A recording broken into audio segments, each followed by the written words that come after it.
Пресса кежиде дүйнөлүк жаңылыктар, саламатсыздарбы? Кытайдын Хунан провинциясынын Чанша шаарынын тургуну сүйүктүүсүнө Lamborghini үлгүсүндөгү унааны белек кылып, соода борборлорунун биринин алдында көптөгөн элдин көзүнчө сүйлөшкөн кызынын колун сураган. Бирок кыз күтүлбөгөн жерден жигиттин сунушунан жана белектен баш тарткан. Таң калган жигит: "Мен сага сенин сүйүктүү унааңды алып бердим. Менин акчам көп, каалаган нерсеңди алып берем. Мага турмушка чык" деп кыздын колун кармап кетирбей туруп алган. "Сенин акчаң көп болсо эмне экен" деп кыз көнбөй кетип калган. Ачуусу келген бала көзү көргөн нерсенин баарын талкалап, колундагы букет менен аны видео тасмага тартып жаткан операторду башка чапкан.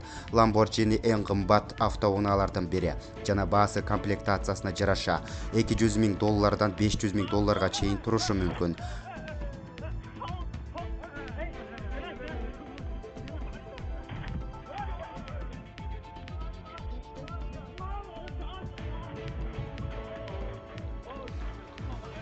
Oğlum,